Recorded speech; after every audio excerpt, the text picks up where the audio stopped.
Manipuri oina lerakliba loisinba naidraba irang mara asida handak chahi 2025 ki assembly mifam yausilakpaga loinana lamdam asigidamakta miyamna khanduna laingak pairiba luchingba kaya ama Delhi da mathang paisinakraba matungda ngasi asi Prayagraj da silliba aduki matik yamna chawba festival ama oiriba Kumbh Mela asi yauduna Lagi oiba thabuk thoram kaya ama pangthuktuna hauzik Manipur ki amasung North ki oina leiriba state sing asibu yaifanabagi damakta thaunibagi oiba thabuk thoram kaya ama pangthokpa uri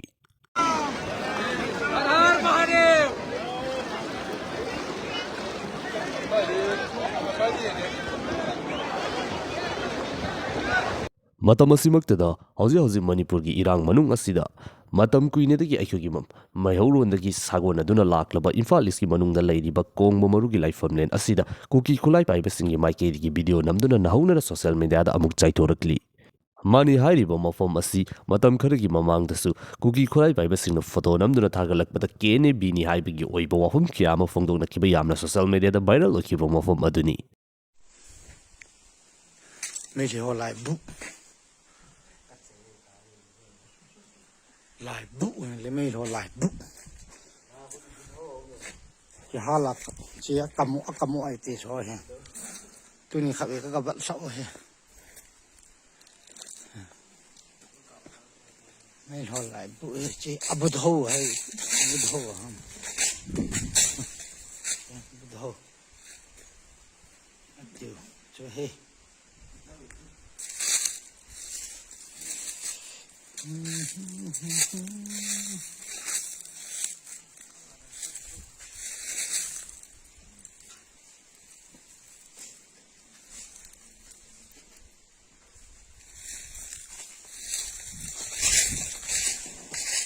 Hauzik leiriba irang asina maram oiduna maitai singi maikeidigi maitiki Maru oiba Laifamlen kaya ama chatpa ngamduna leiringi fibam asida Kongba Maru Laifamlen asida Kuki Khutlai Paiba singna thingbinaba yaudana manin tamna masida tawningbata tawbagi mami adu video asida yamna mayek singna uwa fangli masini hauzik leiriba irang asina maram oiduna hendoktuna chatpa ngamdringagi tanja asida mensinbinaba yengsinbinaba leitraba Kongba Maru gi oiba Laifamlen asigi oiriba fibam asi masini hauzik asi aikoina leiriba iramda Manipur asida thokliba thokdoksing Mathangsina Manipur ki assembly ki mifam asi yausilakpagi matam asi kayamna chanana Delhi da laiba asi ki luchingba kaya ama tonganba charter flight ta fawba tongduna chatpagi thodok kaya ama leiri makoising adugi manungda hauzik minister ki fam pairiba luchingba amana chatluraba matungda mahaki khongjat adugi matangda press na hangba wahangi pakhum amuk yengminasi 학장 나 얘기절로니 하 No comment.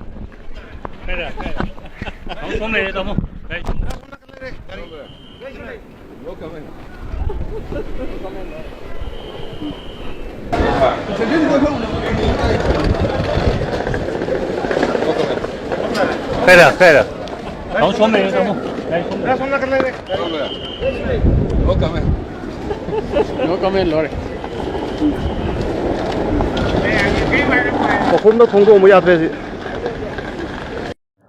Hauzik Manipur ki oina leiriba irang manung asida Kuki Khutlai Paiba singna chathok chasin taunabagi damakta Churchanpurdagina Kangpokpi fawgi oina lambi kakpa amasung Manipur ki mafam kya amasi makoina anauba ming pangthonda thonjina semningbata semba Kuki Khutlai Paiba singna tawbagi thabak asi hauziksu lepa leitri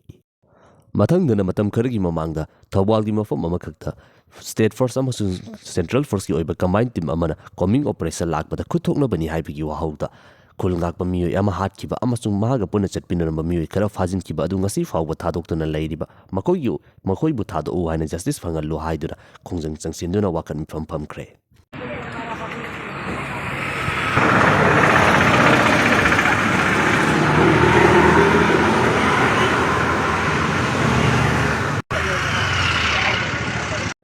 Mathangdana handak miyamna elect tawduna Inner Manipur gi miyut oina khankraba Bimol Akoijamna president gi oiba Thanksgiving gi pikiba speech adugi matangda miyui kya amana mahaki wafam adubu lana uhandun irang saganaba tawriba adu yaningde amasu ngarang mahaki mayumda thomjilambagi oiba thawong adusu pende haiba wafamsu fongdorakli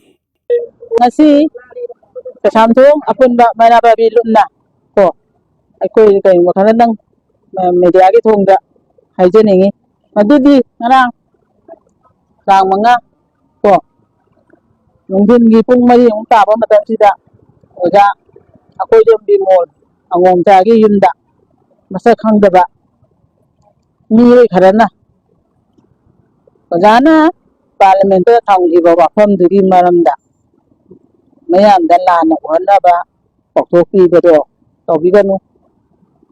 ꯁꯤ ꯄꯣꯂꯤꯇꯤꯀꯦꯜꯒꯤ ꯑꯋꯥꯏ ꯑꯈꯨꯝꯁꯨ ꯅꯠꯆꯗꯦ ꯑꯩꯈꯣꯏ ꯆꯨꯝꯅ ꯁꯨꯝ ꯑꯩꯈꯣꯏꯒꯤ ꯂꯩꯀꯥꯏꯒꯤ ꯑꯣꯏꯕ ꯑꯩꯈꯣꯏꯒꯤ ꯃꯩꯔꯥꯒꯤ ꯀꯥꯡꯕꯨꯅ ꯁꯤꯒꯤ ꯋꯥꯐꯝ ꯑꯁꯤ ꯌꯥꯅꯤꯡꯗꯦ ꯍꯥꯏꯕꯁꯤ ꯑꯩꯈꯣꯏ ꯎꯠꯆꯕꯅꯤ ꯀꯩꯒꯨꯝꯕꯁꯨ ꯑꯣꯖꯥ ꯑꯩꯈꯣꯏꯔꯣꯝꯒꯤ ꯃꯣꯜꯅ ꯉꯥꯡꯉꯤꯕ ꯋꯥꯐꯝꯗꯨꯗꯤ ꯊꯣꯏꯅ ꯀꯥꯏꯗꯕ꯭ꯔꯥ ꯍꯥꯏꯅ ꯑꯗꯨꯝ ꯃꯌꯥꯝꯅꯁꯨ ꯑꯗꯨꯝ ꯍꯦꯟꯅ ꯈꯪꯕꯤꯔꯕꯅꯤ ꯀꯣ ꯑꯗꯨꯕꯨ ꯉꯁꯥꯏ ꯀꯅꯥꯒꯨꯝꯕꯒꯤ ꯈꯨꯟꯅꯦꯒꯤ ꯀꯥꯡꯕꯨ ꯈꯔ ꯃꯥꯟꯕ ꯃꯤꯑꯣꯏ ꯈꯔꯅ ꯂꯥꯟꯅ ꯁꯟꯗꯣꯛꯄꯗꯣ ꯇꯧꯕꯤꯒꯅꯨ ꯃꯐꯝ ꯑꯃꯁꯨꯡ ꯃꯇꯝꯒꯤ ꯃꯇꯨꯡ ꯏꯟꯅ ꯀꯣ ꯃꯌꯥꯝꯒꯤ ꯑꯅꯤꯡꯕ ꯑꯄꯥꯝꯕ ꯂꯣꯏꯅ ꯎꯅꯔꯒ ꯋꯥꯔꯤ ꯁꯥꯟꯅꯕ ꯑꯗꯨꯝ ꯂꯣꯏ ꯌꯥꯕ ꯉꯥꯛꯇꯅꯤ ꯍꯥꯏꯅꯕ ꯌꯥꯕ ꯉꯥꯛꯇꯅꯤ ꯑꯗꯨ ꯀꯩꯁꯨ ꯅꯠꯇꯕ ꯋꯥꯐꯝ ꯈꯔꯒꯤꯗꯃꯛꯇꯁꯨ ꯌꯨꯝꯗ ꯊꯣꯝꯖꯤꯟꯕ ꯑꯣꯖꯥ ꯃꯁꯥꯁꯨ ꯌꯨꯝꯗ ꯂꯩꯕ ꯅꯠꯇꯦ ꯑꯗꯣ ꯉꯁꯥꯏꯒꯤ ꯈꯪꯍꯧꯗꯅ ꯇꯧꯔꯛꯄ ꯏꯔꯥꯡꯗꯨꯅ ꯀꯣ ꯉꯁꯥꯏ ꯑꯩꯈꯣꯏ ꯃꯌꯥꯝꯗꯁꯨ ꯀꯩꯅꯣꯝꯃꯗꯤ ꯊꯣꯛꯍꯟꯗ꯭ꯔꯥ ꯑꯗꯨ ꯇꯧꯕꯤꯒꯅꯨ ꯃꯌꯥꯝꯅ ꯃꯇꯥꯡꯁꯤꯗꯩꯁꯤꯗ ꯃꯇꯨꯡꯗ ꯑꯁꯤꯒꯨꯝꯕ ꯃꯔꯝ ꯆꯥꯗꯕ ꯑꯃꯁꯨꯡ ꯌꯨꯝꯐꯝ ꯌꯥꯎꯗꯕ ꯊꯧꯑꯣꯡꯁꯤꯡ ꯑꯁꯤ ꯇꯧꯕꯤꯒꯅꯨ ꯍꯥꯏꯅ ꯃꯩꯔꯥ ꯑꯩꯈꯣꯏꯅ ꯃꯤꯗꯤꯌꯥꯒꯤ ꯈꯨꯠꯊꯥꯡꯗ ꯑꯄꯤꯜ ꯇꯧꯖꯔꯤ ꯑꯩꯈꯣꯏ ꯃꯩꯔꯥ ꯄꯥꯏꯕꯤ ꯑꯣꯏꯅ ꯍꯥꯏꯔꯅꯤ ꯍꯧꯖꯤꯛ ꯅꯧꯅ ꯂꯥꯛꯂꯤꯕ ꯀ꯭ꯔꯥꯏꯁꯤꯁꯁꯤꯡ ꯑꯃꯁꯨꯡ ꯂꯨꯆꯤꯡꯕꯁꯤꯡꯒꯤ ꯃꯥꯏꯀꯩꯗꯒꯤ ꯗꯦꯜꯂꯤ ꯑꯃꯁꯨꯡ ꯌꯨ ꯄꯤ ꯄ꯭ꯔꯌꯥꯒꯔꯥꯖ ꯆꯠꯇꯨꯅ ꯍꯔꯥꯎ ꯀꯨꯝꯍꯩ ꯌꯥꯎꯕꯒꯤ ꯑꯣꯏꯕ ꯐꯤꯚꯝ ꯑꯁꯤꯗ ꯌꯥꯅꯤꯡꯗꯕ ꯐꯣꯡꯗꯣꯛꯄꯁꯨ ꯑꯗꯨꯃꯛ ꯊꯣꯔꯛꯂꯤ꯫ ꯃꯦ 3ꯗꯒꯤ 2023 ꯃꯦ 3ꯗꯒꯤ ꯍꯧꯔꯛꯏꯕ ꯑꯩꯈꯣꯏꯒꯤ ꯂꯥꯟ ꯍꯥꯏꯕ ꯇꯥꯔꯦ ꯁꯤꯆꯨꯋꯦꯁꯟꯁꯦ ꯉꯁꯤꯐꯥꯎꯗ ꯊꯥ 12 ꯍꯦꯜꯂꯐꯥꯎꯗ ꯀꯟꯇ꯭ꯔꯣꯜ ꯇꯧꯕ ꯉꯝꯃꯛꯇꯕ ꯑꯗꯨꯕꯨ ꯀꯟꯇ꯭ꯔꯣꯜ ꯇꯧꯕ ꯉꯝꯃꯛꯇꯦ ꯍꯥꯏꯗꯅꯁꯨ ꯉꯁꯤꯐꯥꯎ ꯏꯃꯥ ꯏꯕꯦꯜ ꯃꯌꯥꯝꯁꯦ ꯑꯃꯒ ꯑꯗꯨꯝ ꯃꯇꯦꯡ ꯄꯥꯡꯅꯔꯒ ꯈꯪꯅꯔꯒ ꯂꯥꯛꯄꯅꯤ ꯑꯗꯨꯕꯨ ꯑꯩꯈꯣꯏꯒꯤ ꯍꯧꯖꯤꯛ ꯑꯩꯈꯣꯏꯒꯤ ꯑꯦꯁꯦꯝꯕ꯭ꯂꯤꯒꯤ ꯑꯩꯈꯣꯏ ꯇꯥꯡ 10ꯗꯒꯤ ꯐꯦꯕ꯭ꯔꯨꯋꯥꯔꯤꯒꯤ ꯇꯥꯡ 10ꯗꯒꯤ ꯑꯦꯁꯦꯝꯕ꯭ꯂꯤ ꯍꯧꯔꯒ 24ꯗ ꯂꯣꯏꯕ ꯅꯨꯃꯤꯠ 11ꯅꯤꯒꯤ ꯃꯣꯏ ꯐꯝꯕ ꯍꯥꯏꯕ ꯃꯤꯐꯝ ꯑꯃ ꯂꯩꯕꯗꯨꯗ ꯑꯩꯈꯣꯏꯒꯤ ꯏꯃꯥ ꯃꯌꯥꯝꯁꯤꯅ ꯉꯁꯤꯒꯤ ꯅꯨꯃꯤꯠꯁꯤꯗ ꯄ꯭ꯔꯦꯁ ꯃꯤꯠ ꯑꯃ ꯇꯧꯖꯔꯒ ꯂꯩꯔꯤꯕ ꯑꯩꯈꯣꯏꯒꯤ ꯁꯔꯀꯥꯔꯗ ꯂꯩꯔꯤꯕ ꯑꯣꯄꯣꯖꯤꯁꯟ ꯑꯣꯏꯔꯣ ꯔꯨꯂꯤꯡ ꯑꯣꯏꯔꯣ ꯃꯈꯣꯏ ꯄꯨꯝꯅꯃꯛꯀꯤ ꯂꯧꯐꯝ ꯊꯣꯛꯄ ꯊꯧꯗꯥꯡ ꯍꯥꯏꯕꯗꯤ ꯁ꯭ꯄꯤꯀꯔꯅ ꯂꯧꯒꯗꯕ ꯉꯁꯤꯃꯛꯇꯁꯨ ꯑꯩꯈꯣꯏꯒꯤ ꯉꯁꯤ ꯅꯨꯃꯤꯠ 4ꯅꯤ 5ꯅꯤꯁꯤꯗ ꯑꯩꯈꯣꯏꯒꯤ ꯄꯥꯔꯇꯤ ꯈꯨꯗꯤꯡꯃꯛꯅ ꯇꯧꯅꯔꯛꯏꯕ ꯄꯣꯠ ꯁꯔꯀꯥꯔꯗ ꯐꯝꯕ ꯃꯁꯦꯟꯗ ꯇꯧꯅꯔꯛꯄ ꯄꯣꯠ ꯑꯣꯄꯣꯖꯤꯁꯟꯗ ꯇꯧꯕ ꯄꯣꯠ ꯄ꯭ꯔꯖꯥ ꯑꯩꯈꯣꯏꯒꯤꯗꯤ ꯃꯣꯏꯒꯤꯕꯨꯗꯤ ꯍꯣꯏ ꯄꯣꯂꯤꯇꯤꯛꯁꯅꯤ ꯑꯗꯨꯅꯤ ꯑꯗꯥꯅꯤ ꯍꯥꯏꯔꯛꯀꯅꯤ ꯑꯗꯨꯕꯨ ꯄ꯭ꯔꯖꯥ ꯑꯩꯈꯣꯏꯅ ꯑꯣꯏꯕꯗꯗꯤ ꯇꯁꯦꯡꯅ ꯃꯗꯨꯒꯤ ꯄꯣꯠꯇꯣ ꯇꯁꯦꯡꯅ ꯍꯧꯖꯤꯛꯀꯤ ꯑꯣꯏꯅ ꯐꯤꯕꯝꯁꯤꯗꯗꯤ ꯎꯍꯟꯅꯤꯡꯗ꯭ꯔꯦ ꯃꯣꯏꯒꯤ ꯑꯃꯒ ꯇꯧꯅꯕꯁꯦ ꯆꯨꯝꯃꯤ ꯃꯣꯏꯒꯤ ꯄꯣꯂꯤꯇꯤꯛꯁꯀꯤ ꯀꯣꯏꯁꯟ ꯑꯃ ꯍꯪꯉꯗꯤ ꯑꯟꯁꯔ ꯑꯃ ꯄꯤꯕꯁꯤ ꯃꯊꯧ ꯇꯥꯏ ꯑꯗꯨꯕꯨ ꯃꯇꯝꯒꯤ ꯃꯇꯨꯡ ꯏꯟꯅ ꯄꯤꯅꯔꯣ ꯀꯩꯁꯨ ꯀꯥꯏꯗꯦ ꯇꯧꯅꯔꯣ ꯀꯩꯁꯨ ꯀꯥꯏꯗꯦ ꯑꯗꯨꯕꯨ ꯍꯧꯖꯤꯛ ꯑꯣꯏꯔꯤꯕ ꯃꯩ ꯆꯥꯛꯏꯕ ꯃꯥꯏꯀꯩ ꯃꯔꯤ ꯆꯠ ꯌꯥꯗꯦꯕ ꯍꯧꯖꯤꯛ ꯂꯥꯟ ꯂꯣꯏꯕ ꯅꯠꯇꯦꯕ ꯑꯩꯈꯣꯏꯒꯤ ꯁꯔꯀꯥꯔꯒꯤ ꯂꯩꯕꯤꯔꯤꯕ ꯐꯝꯃꯤꯕ ꯑꯆꯧꯕ ꯐꯝꯃꯤꯕ ꯃꯌꯥꯝꯁꯤꯅꯗꯤ ꯍꯧꯖꯤꯛ ꯁꯥꯟꯇꯤ ꯈꯔ ꯂꯩꯔꯦ ꯄꯤꯁ ꯂꯩꯔꯦ ꯍꯥꯏꯕ ꯄꯤꯁ ꯀꯗꯥꯏꯗ ꯂꯩꯕꯅꯣ ꯄꯤꯁ ꯍꯥꯏꯕ ꯄꯣꯠꯁꯦ ꯇꯁꯦꯡꯅ ꯑꯩꯈꯣꯏꯒꯤ ꯔꯤꯂꯤꯐ ꯀꯦꯝꯞꯇ ꯂꯩꯔꯤꯕ ꯆꯤꯡꯈꯣꯡ ꯆꯤꯡꯌꯥꯗ ꯅꯨꯡꯇꯤꯒꯤ ꯅꯣꯡꯃꯒꯤ ꯑꯩꯈꯣꯏꯒꯤ ꯈꯨꯟ ꯉꯥꯛꯆꯗꯅ ꯁꯪꯉꯤꯕ ꯏꯃꯥ ꯏꯕꯦꯜ ꯂꯩꯔꯤꯕ ꯃꯌꯥꯝꯁꯤꯅ ꯃꯥꯒꯤ ꯃꯌꯨꯝ ꯃꯀꯩꯗ ꯇꯪꯗꯨ ꯂꯩꯇꯥꯗꯅ ꯂꯩꯕ ꯑꯩꯈꯣꯏꯒꯤ ꯃꯥꯏꯀꯩ ꯃꯔꯤ ꯆꯠꯄ ꯌꯥꯗ꯭ꯔꯤꯕ ꯄꯣꯠꯁꯦ ꯇꯁꯦꯡꯅ ꯍꯥꯟꯅꯒꯤ ꯂꯝꯕꯤꯗꯧꯅ ꯆꯠꯍꯟꯕ ꯑꯗꯨꯒꯤ ꯃꯇꯝꯗꯅꯦꯕ ꯄꯤꯁ ꯂꯩꯕ ꯍꯥꯏꯅ ꯍꯥꯏꯅꯒꯗꯕꯁꯦ ꯑꯗꯨꯕꯨ ꯑꯩꯈꯣꯏꯗꯤ ꯇꯁꯦꯡꯅ ꯄ꯭ꯔꯖꯥ ꯑꯃ ꯑꯣꯏꯔꯨꯕꯅꯤꯅ ꯃꯌꯥꯝꯒꯤ ꯈꯨꯜꯂꯥꯎ ꯑꯣꯏꯅ ꯂꯥꯛꯏꯕ ꯑꯦꯁꯦꯝꯕ꯭ꯂꯤꯁꯤꯗ ꯅꯨꯃꯤꯠ 11ꯅꯤꯒꯤ ꯃꯣꯏꯒꯤ ꯐꯝꯒꯗꯕ ꯃꯤꯐꯝꯗꯨꯗ ꯑꯩꯈꯣꯏꯒꯤ ꯁꯤꯒꯤ ꯁꯤꯆꯨꯋꯦꯁꯟꯁꯤꯗ ꯑꯣꯏꯅ ꯈꯟꯅꯕꯤꯔꯒ ꯅꯨꯃꯤꯠ 2 ꯅꯠꯇ꯭ꯔꯒ 3 ꯑꯣꯏꯔꯁꯨ ꯃꯁꯤꯗ ꯐꯣꯀꯁ ꯄꯤꯕꯤꯌꯨ ꯍꯣꯏ ꯕꯖꯦꯠꯀꯤ ꯇꯧꯗꯕ ꯌꯥꯗꯦ ꯑꯇꯩ ꯃꯌꯥꯝꯗꯨꯁꯨ ꯐꯝꯗꯕ ꯌꯥꯗꯦ ꯇꯧꯕꯇꯕꯨ ꯃꯁꯤꯅ ꯃꯦꯟ ꯑꯣꯏꯅ ꯄ꯭ꯔꯥꯏꯌꯣꯔꯤꯇꯤ ꯄꯤꯕꯤꯔꯒ ꯍꯥꯏꯔꯤꯕ ꯅꯨꯃꯤꯠ 6ꯅꯤꯒꯨꯝꯕꯁꯤꯗ ꯑꯩꯈꯣꯏꯒꯤ ꯃꯣꯏꯒꯤ ꯗꯤꯁꯀꯁꯟꯒꯤ ꯇꯥꯏꯞꯇ ꯑꯩꯈꯣꯏꯒꯤ ꯃꯣꯏꯒꯤ ꯁꯤꯗꯩꯁꯤꯗ ꯀꯣꯔ ꯏꯁꯨ ꯑꯗꯨ ꯑꯗꯥꯅ ꯄꯣꯠ ꯔꯤꯖꯅꯦꯕꯜ ꯑꯣꯏꯕ ꯍꯧꯖꯤꯛꯐꯥꯎꯗ ꯑꯩꯈꯣꯏꯒꯤ ꯄꯥꯏꯔꯤꯕ ꯁꯔꯀꯥꯔꯁꯤꯅ ꯍꯥꯏꯕ ꯉꯝꯗꯕ ꯁꯦꯟꯇꯔꯅ ꯊꯣꯛꯄ ꯑꯃ ꯍꯥꯏꯕ ꯁ꯭ꯇꯦꯠꯅ ꯊꯣꯛꯄ ꯑꯃ ꯍꯥꯏꯕ ꯁꯤ ꯄ꯭ꯔꯖꯥꯗ ꯑꯩꯈꯣꯏꯗ ꯌꯥꯝ ꯄꯦꯟꯗꯕ ꯑꯣꯏꯔꯦ ꯑꯗꯨꯅ ꯑꯣꯏꯔꯤꯕ ꯀꯣꯔ ꯏꯁꯨꯁꯦ ꯁꯤꯅꯤ ꯍꯥꯏꯕꯁꯦ ꯑꯩꯈꯣꯏꯒꯤ ꯂꯩꯔꯤꯕ ꯑꯣꯄꯣꯖꯤꯁꯟ ꯑꯣꯏꯔꯣ ꯔꯨꯂꯤꯡ ꯑꯣꯏꯔꯣ ꯃꯈꯣꯏꯅ ꯆꯞ ꯆꯥꯕ ꯐꯤꯔꯦꯞ ꯑꯃ ꯂꯧꯔꯒ ꯋꯥꯏꯠ ꯄꯦꯄꯔ ꯑꯃ ꯂꯧꯔꯒ ꯑꯗꯨꯒ ꯁꯦꯟꯇꯔꯗ ꯔꯤꯄꯣꯔꯠꯇꯨ ꯄꯤꯕꯤꯌꯨ ꯃꯗꯨꯒꯤ ꯃꯇꯨꯡ ꯏꯟꯅ ꯁꯦꯟꯇꯔꯅ ꯃꯊꯧ ꯇꯧꯔꯛꯇꯕ ꯍꯥꯏꯕꯗꯣ ꯑꯗꯨ ꯑꯩꯈꯣꯏꯅ ꯑꯃꯨꯛ ꯇꯥꯟꯅꯔꯁꯤ ꯍꯧꯖꯤꯛ ꯑꯩꯈꯣꯏꯒꯤ ꯁ꯭ꯇꯦꯠꯁꯤꯅ ꯂꯧꯐꯝ ꯊꯣꯛꯄ ꯊꯧꯗꯥꯡ ꯆꯞ ꯆꯥꯅ ꯂꯧꯗꯦ ꯍꯥꯏꯕꯁꯦ ꯑꯩꯈꯣই ꯉꯁꯤ ꯁꯦꯟꯇꯔꯅ ꯉꯥꯡꯊꯣꯔꯛꯏꯕ ꯄꯣꯠꯇꯨꯅ ꯈꯪꯕ ꯉꯝꯃꯦꯕ ꯖꯤꯔꯤꯗ ꯊꯣꯛꯈꯤꯕ ꯊꯧꯗꯣꯛꯇꯨ ꯑꯩꯈꯣꯏꯒꯤ ꯁ꯭ꯇꯦꯠꯀꯤ ꯑꯣꯏꯅ ꯗꯤꯄꯦꯟ ꯇꯧꯍꯜꯂꯛꯏꯁꯦ ꯀꯩꯒꯤꯅꯣꯕ ꯑꯩꯈꯣꯏꯅ ꯉꯁꯤ ꯁꯦꯟꯇꯔ ꯉꯥꯡꯉꯒꯁꯨ ꯁꯦꯟꯇꯔꯗ ꯐꯅ ꯍꯥꯏꯔꯒꯁꯨ ꯁ꯭ꯇꯦꯠꯀꯤ ꯁꯔꯀꯥꯔ ꯑꯃ ꯂꯩꯕꯅꯤꯅ ꯉꯁꯤꯃꯛꯇ ꯌꯦꯡꯉꯣ ꯀꯧꯔꯤꯕ ꯃꯤꯌꯥꯝꯁꯦ ꯌꯦꯡꯉꯣ ꯅꯍꯥꯟꯃꯛꯇꯗ ꯑꯃ ꯆꯣꯏꯅ ꯑꯃ ꯀꯧꯔꯦ ꯑꯃꯃꯨꯛ ꯀꯧꯔꯤꯕ ꯄꯣꯠꯇꯨꯁꯨ ꯃꯣꯏꯒꯤ ꯄꯥꯜꯂꯤꯕ ꯔꯨꯂꯤꯡꯗ ꯐꯝꯃꯤꯕ ꯀꯥꯡꯕꯨ ꯉꯥꯛꯇꯅꯦꯕ पुलप कौबीरगा पुलप डिसाइड तौरगा वरी बताई दो सानबीबा यादब्राबा नतदना तो ngahalaga mi among pedam kongni ngahala among kongni masi tasengna ko yengbada nuaite yamna pakhatchaba poram oy akoina di assembly se laaga apun bagi fire bama longjarani ko haidara khalna leirubani aduna maram oiraga ngasi gi imagi merana imam yamda ngasi gi press meet se tawbani masi akoina ngange haidana su leibiri ba punam ngno waro biganu se akoigi sakti paira khuti magna poro biganu akoi voice se noina nemda da badi hore ba nemda ge na khusu leirubane ba tumina leirage ka to noina semjara adi tawjarani adu oireba situation sidadi akoi tumina leiba ngamda ngasi khola om ta leba thangala kane ba khola udi noina ulaiba character me amdu gi matungina dum khoi khola udi lakane ba lakta ba suya roiba aduna leiba suya chu ato ba me amna su leire हाइबा पोट हुजिकी MLA तरासने तौरेबा पोट जंत्र मंत्रदा मखोइगी separate की यूनियन टेरिटरी डिमांड दि मोइदि धाना फंबा ngमग्रबनेबा अदुगो मम्याम दंगसी एक्शन लोखपा को कारिगुम बिम तमोइगी तौबम थोपा थौदांग तौद लेयेबा अदुगो मम्याम दो तोहनबा खंदा बियु नैना बियु नुमी हुमनिगी मतमदि प्रजा मियाम की ओइना थंबियु हाइबा पोसे ngasi इमागी मेरागी साइड की इमाम याम पुल्लगा हाइजैसिने अदुगा अखोइगी स्पीकर सु नसाइगी न थोंगना दो तब सब चाना फुदोक बिबा मतम जौरे जेसदा खोइगी आदा चला गसिगा बाइगा नोइ तौनबा नते नाना अमु कौइ नाना अमु कौइ नरान पुलब अमु कुंभ मेला ए कुंभ मेला कैनो सोदि चाइटु म्याम सिरिम दे सोदि चाइटु म्याम सिरिम देबा येनिंग दरेबा कोनि नोइना थादोरेबा तौथोरेबा म्याम दो नोइना तौरिबा पोसे करिनोबा सोदा करिनो ओइदि सिचुएशन मणिपुर सिचुएशन करिनो खंगदब्राबा नोइ म्याम से हेक्टर असेंबली फंगदोरे हाबा खुदिंगे हेक्टर स्मार्ट चेंदना करिनोबा अदुगा खोइगी लेरिबा प्रजा मियाम मरो सेंटर ऑर्गेनाइजेशन अचो अचो बोनेसो अखोइगी स्टेट चाप चाना मोइगी याथंगागा लेरि हाबा खोइसे स्टेट खोइना सेंटर वा ngang सुता तारोइबा मरम जे खोइगी स्टेट की फामिबा मियाम जने हाथि गा लेरिबा गबाइना खोइगी सिचुएशन पुरप ngमदोइनोबा लेरिबा पुरप अखोइगी 35 सिदा अमखने येंगना ओरगसो लेबिरिबा मियाम सिसु तसेंगना अखोइगी आइडिया ऑफ मणिपुर पामिनबा पुन्ना बसिनसु हाइरिबा असेंबली से फमबा मतमदा पुन्ना हाइमिनबा थोए हाइबसे इमाइगी मेरागी साइडगी मिया पुन्ना बना हाइबा पोसे मसी खरा अमता तौमिनसी लेरिबा क्लब ऑर्गेनाइजेशन अदुदगी अखोइ ले अचो अचोबा सीएसओ म्याम मसीगी मतांग से अमतंग लौमिनसेबा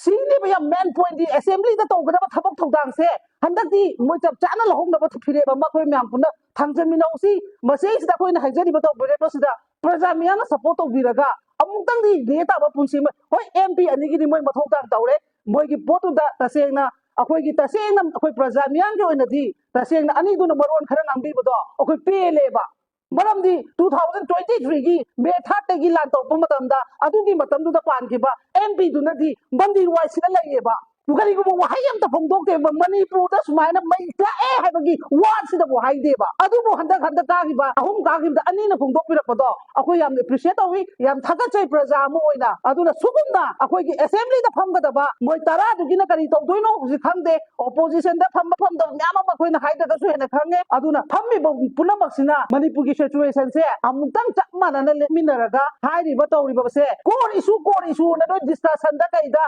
अदुदगी नोइगी प्लेटफॉर्म दा लाउना लेबदो नोइ बसे लाउना बनतबा अदुदगी डिसाइड तौरगा कोर इशू से मणिपुर की कोर इशू से सीनी हैबदो चप चाब स्टेट नम लौरगा सेंटर दा तौबियु अदुगा नोइगी व्हाइट पेपर म पुथोपिरगा मदुगी पुनमक्तो सेंटर दा तमिनो हैब पोतुनि या वारे हैरगा सुनोइनदी सावरकनी ngasi अखोइ येंगबदे याम नुगाइतरे अखोइगी थेंग मफम दा चलगा ngangnariba तौनरिबा म्यामदो अखोइ तसेंगना प्रजा मो ओइदा ताबदा नुगाइतरे खोइ चाखो थौरांगी तौबा याम फै इनोसेशन तौबा याम फै अदुदगी लोइबा फै फते हाबनते अदुबु अखोइ मैकै मरि चटपे आदे फम्मिबा मंत्री मंदों अखोइगी पुलिस म्याम ngaga security ngaga फम्मिबदो मैकै मरि लानबा यादे हाबसे मसिंग मकाउ बिगनोबा अखोइगी समूह मखोंगी सरकार ओइ बिगनोबा मणिपुर पुनबगी सरकार ओइ बियोबा opposition सुगारे मणिपुर पुनबगी ओइ बियोबा स्वाइ मतेकता लै बिगनोबा अपुनबगी थबक तौ बियोबा अदुना हंदकगी रिक्वेस्ट नि हंदकसु खुद पारे खुद लोनरगा हाइजरिबसनि अखोइना ngasi अंगोबो सेरा लाइबसे कराइदा करि चलुरगा लाखनो हाबसे प्रजा मियामना लोइ खगबनि फम्मिबा सरकार फम्मिबा लोइनसु खरा खंबिरो